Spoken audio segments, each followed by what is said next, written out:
বিশ্বকাপের ফুটবলের শতবর্ষ পূর্ণ হবে 2030 সালে। এই শতবর্ষকে আলোকময় করে তোলার পরিকল্পনা হাতে নিয়েছে বিশ্ব ফুটবল সংস্থা ফিফা। তবে 2026 সালে যেখানে 48টি দেশ অংশ নেবে, সেখানে কিভাবে 4 বছর পর 64টি দেশ অংশ নেবে তা নিয়ে শুরু হয়েছে জল্পনা এবং কল্পনা। উত্তর আমেরিকার ফুটবল নিয়ামক সংস্থা কানফাকাফ সভাপতি ভিক্টর মান্টা গিলিয়ানি জানিয়েছেন, কোনোভাবেই সম্ভব নয় 64টি দেশকে নিয়ে উত্তর আমেরিকায় 2030 সালে বিশ্বকাপ করার।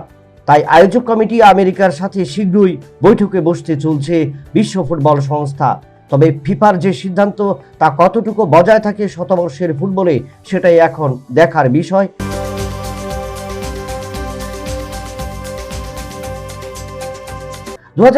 সালে বিশ্বকাপ ফুটবলের আগে চমক দিতে তৈরি ফুটবল রাজপুত্র লিওনেল মেসি। প্যারিস থেকে ফিরে যেতে চেয়েছিলেন বার্সেলোনায়, কিন্তু তা আর হয়ে উঠল না। এবার খেলতে গেলেন ইন্টার মিয়ামিতে। সংবাদ মাধ্যমে এমনই ইঙ্গিত দিলেন আর্জেন্টিনার অধিনায়ক।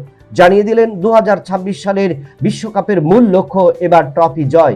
তাই নিখুঁত পরিকল্পনা এবং আগামী ভবিষ্যৎ নিয়ে সিদ্ধান্ত নিয়ে নিলেন মেসি।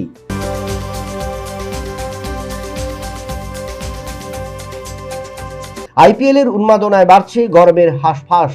তবে দর্শক আসন ফাঁকা থাকছে নরেন্দ্র মোদী স্টেডিয়ামে।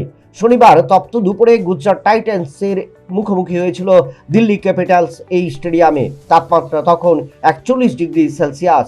তখনই ঘোষিত হলো অভিনব পদক্ষেপের কথা। আগামী দিনে আহমেদাবাদের এই মাঠে অর্থাৎ নরেন্দ্র মোদী স্টেডিয়ামে দর্শকদের জন্য বিশেষ পাখা এবং সানস্ক্রিনের ব্যবস্থা করছে আয়োজক কমিটি। তাছাড়া ওআরএস এবং প্রত্যেক দর্শকের জন্য ঠান্ডা পানীয় জলেরও ব্যবস্থা করবে আয়োজক committee.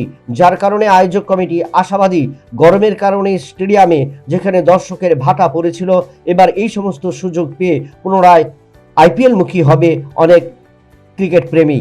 Bureau report, news vanguard.